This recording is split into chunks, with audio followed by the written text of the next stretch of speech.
Hello all, good afternoon or good morning for you. We are here on our first webinar on how to deliver more value with data using good UX practices. This is the part one of a series of webinars that we are going to release in the near future. So this is the starting point from a journey that aims to solve some problems that you might have on UX in your company. My name is Thiago Pessato. I'm the CEO of the company. I'm also the head of information design. I've been working with business intelligence and still from ClickView and now ClickSense since 2011. So quite a time working on that field. And we have with us here Andres Dureje. Please, Andres. Hello, Thiago, and thanks for presenting this webinar. I'm Andres. I work here with Cluster. I've been here for about over 3 years, 3.5 years almost. I've been in the tech sector for over 8 years, and what we do here at Cluster is we basically turn standard ClickSense panels into data visualizations that through mashups that the standard native ClickSense is unable to deliver. So if you want to learn a little bit more about us and what we do, I invite you to visit our website listed there, clusterdesign.io. We're a Click partner since 2017, right, Thiago? That's the year, I guess. Yes, since 2017, and our partnership is a bit different than the regular ClickSense partnerships. We only focus on the visualization and UX niche for ClickSense. So that's where we want to present this content today on best UX practices. And we hope you take a few insights from us from our experience in past projects. So I'll leave it to the expert designer, which is Thiago. So floor is yours, my friend. Thank you, Andres. So first things first, why do we do this webinar? So this is very important for everyone, I guess. Yeah, over time we have accumulated knowledge and expertise in design, data viz, ClickSense, a lot of stuff. And we are seeing clients, partners struggling to deliver a better experience for their end users. This is not something that is easy.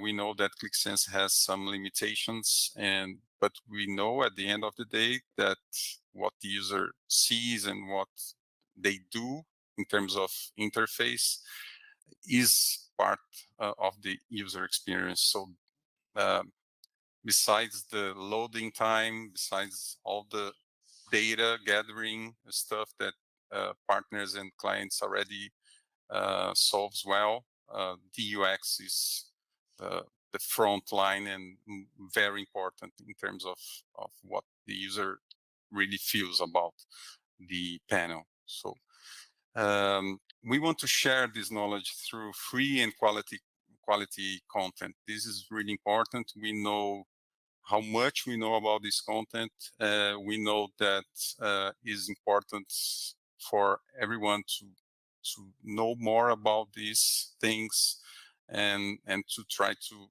deliver better UX for their end users. This is what is more important for to have a better experience, to have more usage of ClickSense, more adoption, and this is very useful content for you, I'm sure.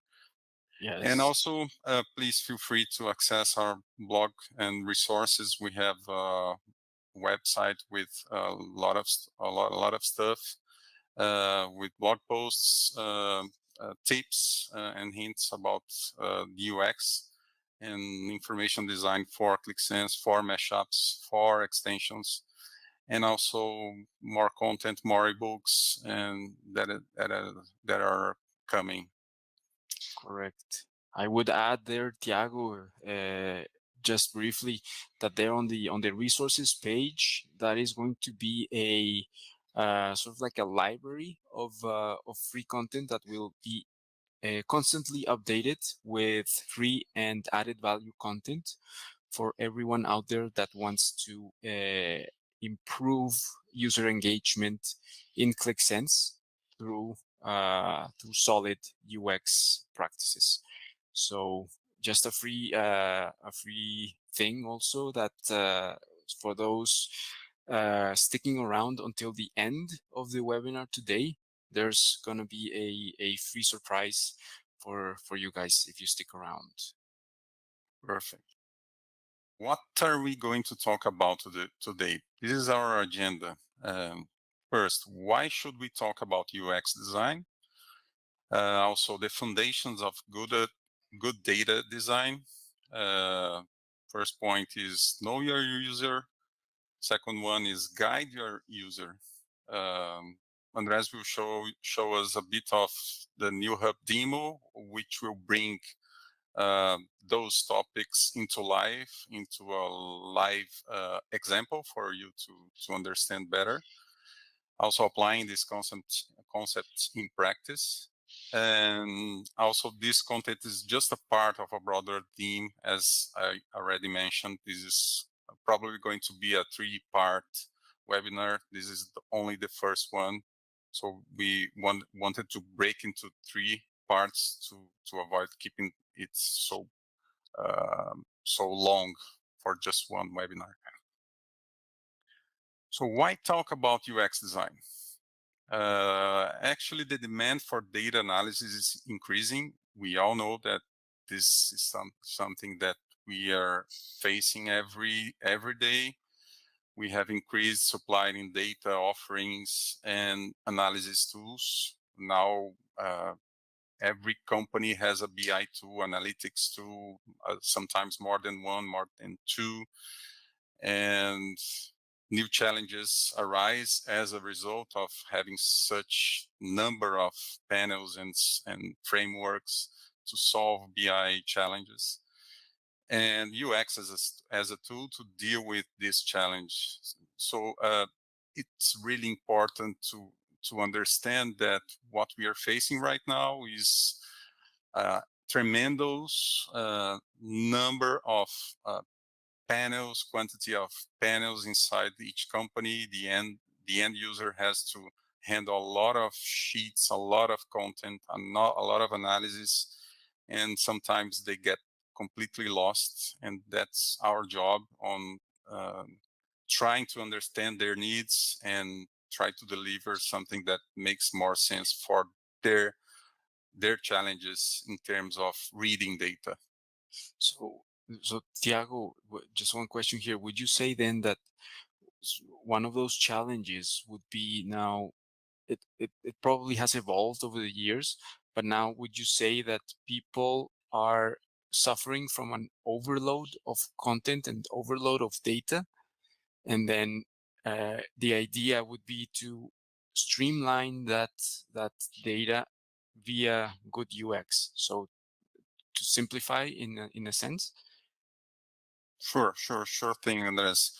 Because first, companies didn't have nothing in terms of analytics. Now they have, and now they are just releasing apps and sheets and content for their end users, like tons of it every month. And the user gets lost for sure. And we don't see that unless we sit beside the user, see how they behave in front of their ClickSense hub or in front of their panels, and we see how they struggle to get to read the data. And this is what BI is made for. We need to deliver something that makes the user lives better, easier for reading, for understanding data. So that's that's where we are at the moment. We have a lot of content, and we need to organize this content in a better way. In a better way, also to save time, I suppose, because no one wants to be looking at the dashboard for 8 hours a day. They probably just need the data in 5 minutes or 10 minutes, right? And then go ahead with the operation. Don't leave me here trying to read a table in 15 minutes when just one KPI would bring Would me do the number the in number. Okay, 10 seconds. Yes. great. So we'll see those strategies on how to summarize that data well. Cool. Yeah. So first tip is know your user. Identify your user profiles. Think about your tool's purpose. Think about the roles of those who fit each profile. I think the most important thing is as most of the panels of the clients want to deliver one single app to many roles, many user profiles. And usually that approach doesn't work well because different roles, different profiles have different needs. They really need to, the developer, the UX designer needs to understand what are the main questions that each profile wants to make every time that he accesses those panels. So this is really important to start thinking about the look and feel approach, the KPIs, or how to design the content and the charts itself.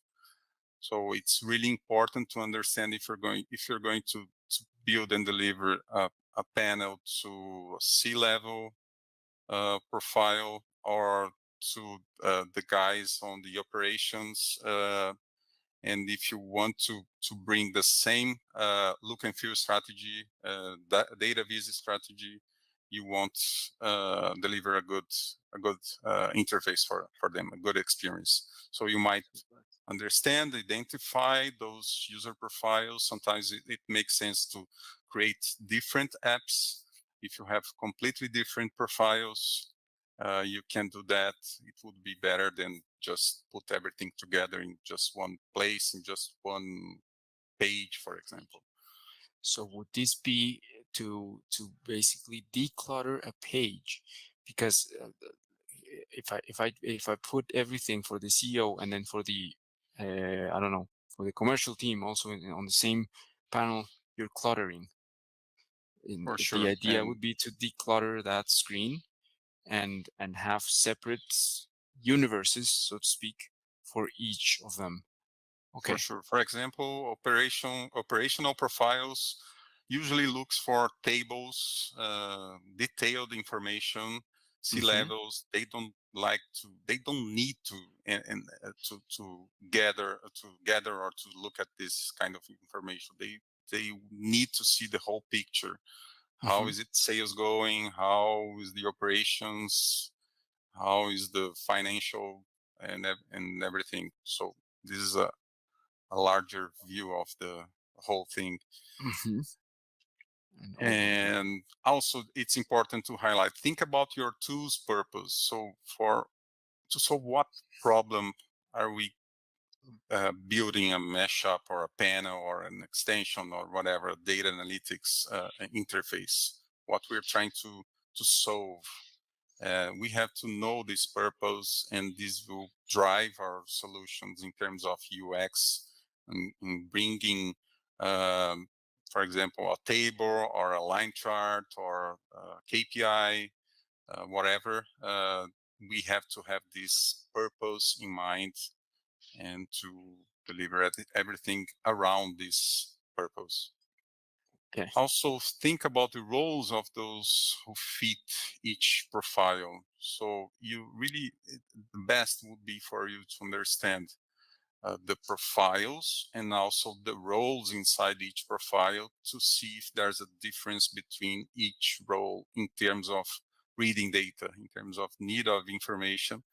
And sometimes each profile gathers 2 or 3 roles, and it's okay. Sometimes those roles are slightly different that might need adjustments in terms of uh, which information on which charts to use on the Mhm. panel. So it might be really useful for you to understand those differences between profiles and roles inside Rows, those right. profiles. I think on the next slide, we have a few examples of that, right, Tiago? Sure thing. Mm. So one example, Johnson & Johnson hired us to redesign a panel they already had. Uh, So the main objective was to expedite the day-to-day decision-making and speed up the crafting and execution of regular presentations. They were struggling uh, to work on that panel. And the first thing that we did at Johnson & Johnson was to try to identify the profiles, and we had two of them, tactical profile and operational profile. And we identified inside each profile the roles that we had.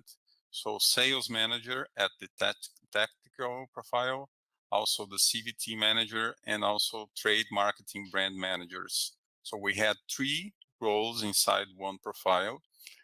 And on the operational profile, we had sales representative and trade marketing purchasing analysts.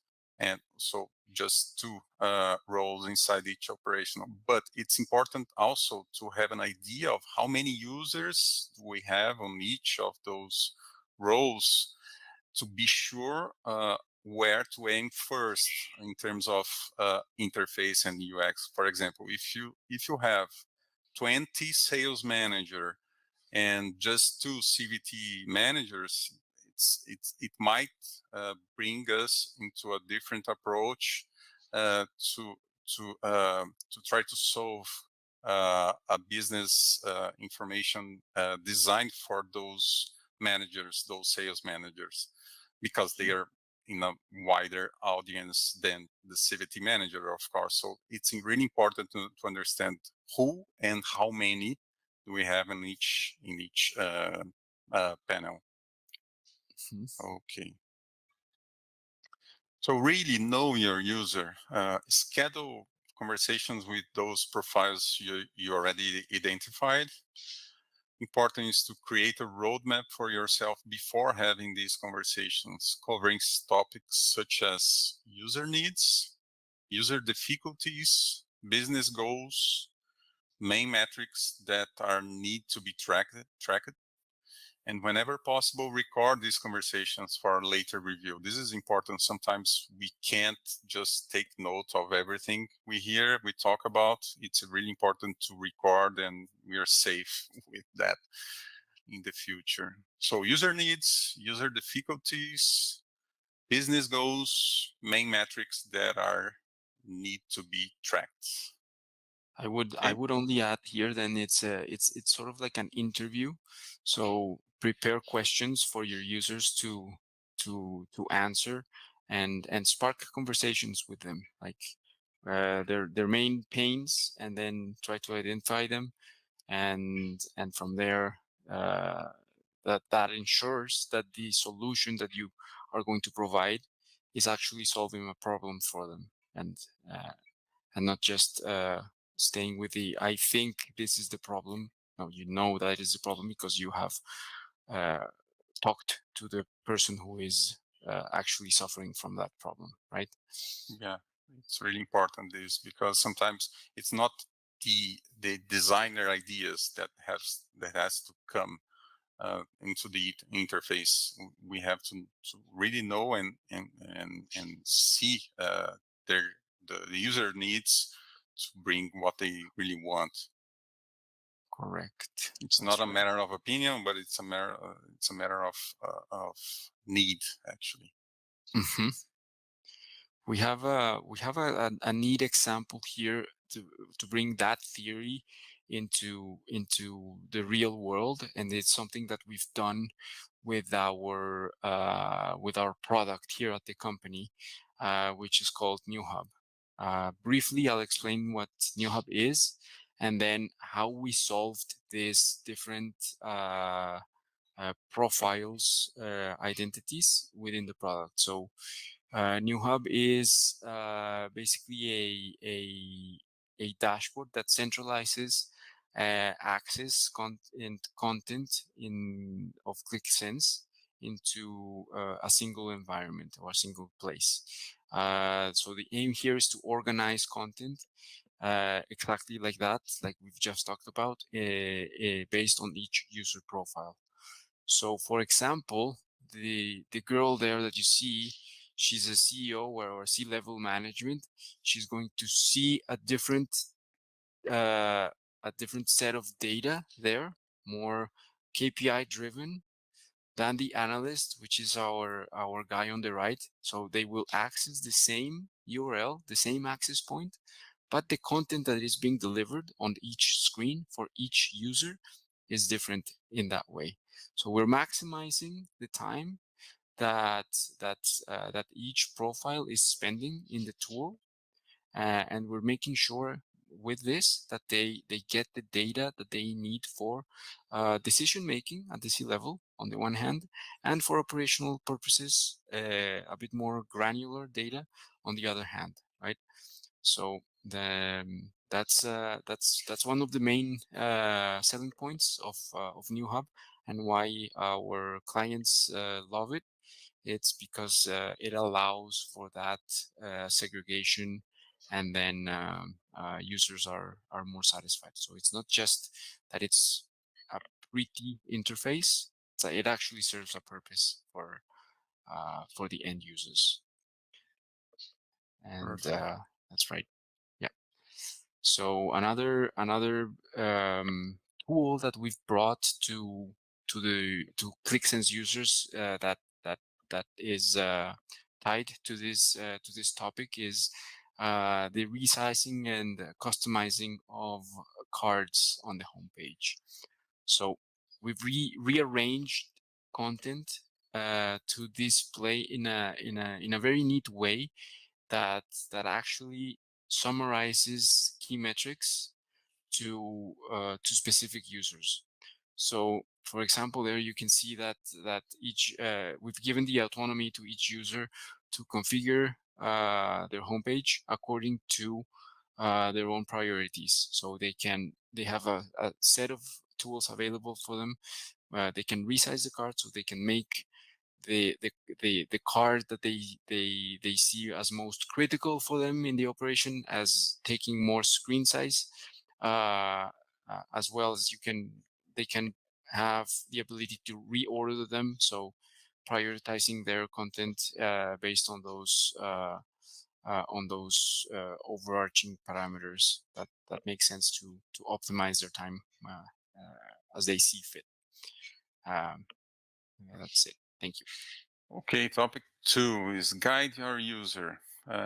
As important as knowing your end user and offer the best and most relevant content for them is to organize this content in a logic way, in a way that allows them to locate themselves and find what they really need easily. This is really important. The user has a few seconds to scan the content, scan the apps, and try to figure out where the information is, where that specific app is located in which group, and this is really important for engagement of the BI tool. To this organization we call information architecture. Information architecture is based on groupings to organize the different layers of information, guiding the user into those layers in a fluid way. So this is information architecture, and that's why it's so important when the user starts to engage into a business intelligence environment with panels and would you groupings. say that you're funneling information for the user? You're helping them funnel information with the visual cues? For sure. If we just gather everything into one single page without grouping in an efficient way, the user will definitely get lost at the first second of interacting on the BI tool. So we should avoid that, and this is what information architecture is all about. Making labels that make sense for the end user, grouping sheets, grouping panels, and everything. So this is information architecture. And also the organization levels. This is really, really important. Information architecture is based on those levels. We could separate them into macro and micro. Macro, we call macro the way that we organize the panels in groups, for example, for the user to find and to access each panel in a easy way. This is in a macro level, and also the micro level is to think about each content or each page of a single panel, and think about the position of each chart, for example, each KPI, each table, and see what makes sense for those profiles that we already identified on the previous topic. So it's really important to think about the whole thing and also structuring the content until we get into the micro level of the information. Very interesting. Well, also really important is to starting with the macro level. You should find a standard or a criteria for your grouping, for your panels grouping. So it's really important to understand if you're delivering for the end users groupings like areas of your company, for example, sales, a group of sales panels, a group of marketing panels, or another way would be to separate those groups in labels like managers, operators, directors, or C-levels panels. Could be also. There's no right and wrong here. It's just a matter of understanding the needs of your end users and try to deliver that.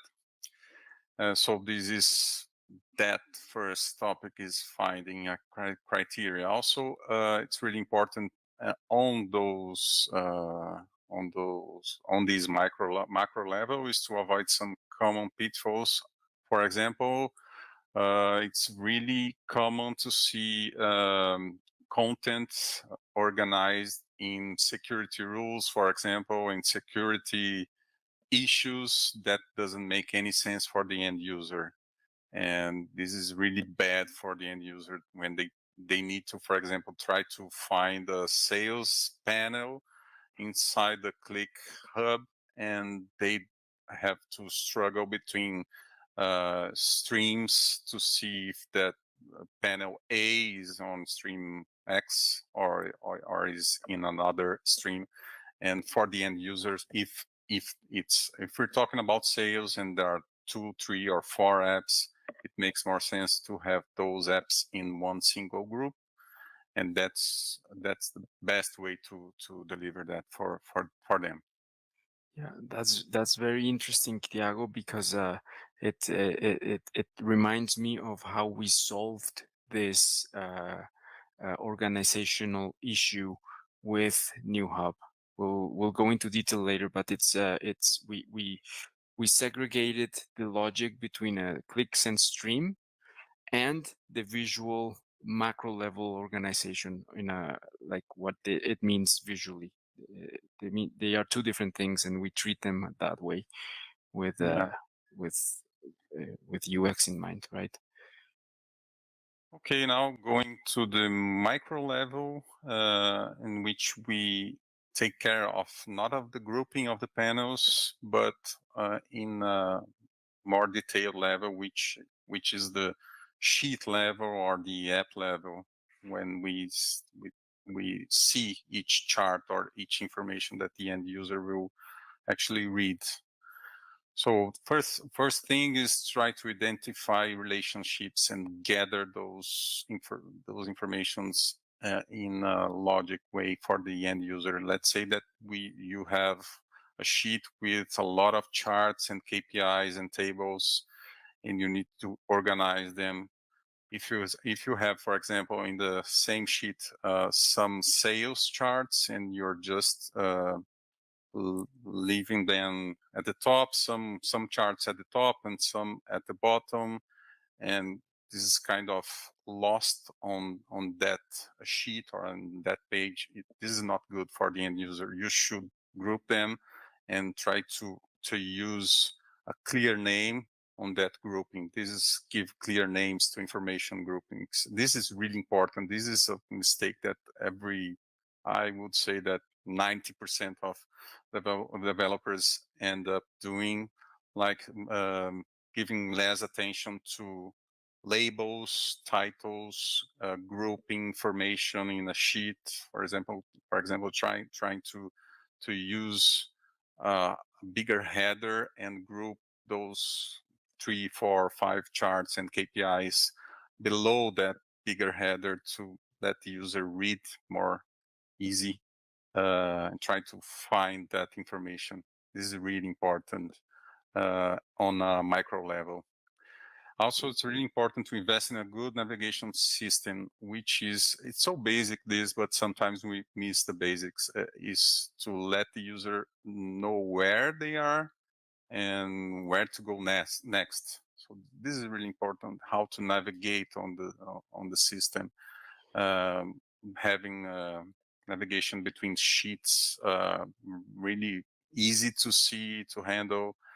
And also if you have tabs and another type of navigation inside each sheet, must be really easy for the end user to see and to understand those different layers and levels of information. Correct. So now, in terms of like, I'll bring up again a real life example of how we have solved this puzzle of organizing the macro and the micro levels in what we see here, a multi-level navigation system that we have implemented in NewHub, our product. So here, for example, on the right hand side, you see a zoom in of the NewHub menu structure that we have set up for demo purposes. So you can see that we have it on, we have segregated into different segments of a company: the finance department, the sales department, operations department, and then within the sales department, in this example, we have gone and done a subdivision of this by geography. So we're separating sales in the USA versus sales in Europe, and then listing apps and information based on that content segregation. So this is a good example of applying this information architecture principles into a macro level, just using a simple menu to do this. In NewHub, then you can create groups and subgroups up to 5 levels in this, and then delving a bit more into the micro level of things. Then we have come to organize then content into what we call our cluster app, which is essentially an automatic mashup generator that comes included with NewHub. But then the point here is to highlight that we are, as Thiago mentioned before, we're clustering, pun intended, we're clustering the information on sales into specific groups. So all the sheets, all the ClickSense sheets that are related to sales, right here, we're able to group into the sales grouping. And then this is going to guide, or like, first it's going to tell my user where he is standing on. So if he's on the sales part of the menu, he will see, okay, I'm here, and then we're gonna slowly guide him, or we tacitly guide him as to where to look for information next. So if he's interested in other things, so with this you can then group sheets that otherwise natively with ClickSense you are not able to do that. It's a mess. You can then show or hide those sheets based on whether you want a user to see it or not. So you might for some reasons get rid of one or two sheets to declutter the page. You can rename those sheets as well. This is very powerful because sometimes for example, you're publishing to a stream, but you don't want to associate your visual your user to associate that visual with a stream, but other logic, business logic, not just the security logic. So so that brings it into play in that sense. And then this we've made sure that this is just while we're at it and improving the UX, we've also made sure that this is very intuitive also to browse on a mobile device. Yeah, I Which would say, Andres, that having the list of sheets open as we are seeing here, this is a desktop version, and this is a mobile version of the same thing of New Hub. yeah, And the end user, it's easy to see and navigate through those sheets. And also, if you have a group of sheets, that makes sense. It's easier for them also to scan and to see that those sheets are related to sales. And if this is not what they're looking for, and they he should can just he can ignore it and close go the to the, tab for sales yeah, and go to the next one, yeah, right? It's keyword clustering information into groups that make sense. They yeah, go together, you know. yeah. And yeah, well, then with that, we come to the end of our webinar. We know that time is tight for everyone. We don't want to just cling to your schedules. And if you've made it this far, we've got all the topics that we've talked about covered in more detail in an ebook that we're gonna be giving away for free for you guys. We just covered here two topics of a larger um, umbrella of topics. So the ebook has an extra chapter, an entire extra chapter that I am going to leave as a teaser for you guys. So if you want it, if you're registered in the webinar, you'll get it automatically via email. If you did not register, you can safely go to our website. They're listed on blog resources, and you can make the book download from our website. So that's it. I want to then thank you all for attending today. I hope you're getting some value and some nice tips on how to improve your engagement, your users' engagement for ClickSense with solid UX in mind.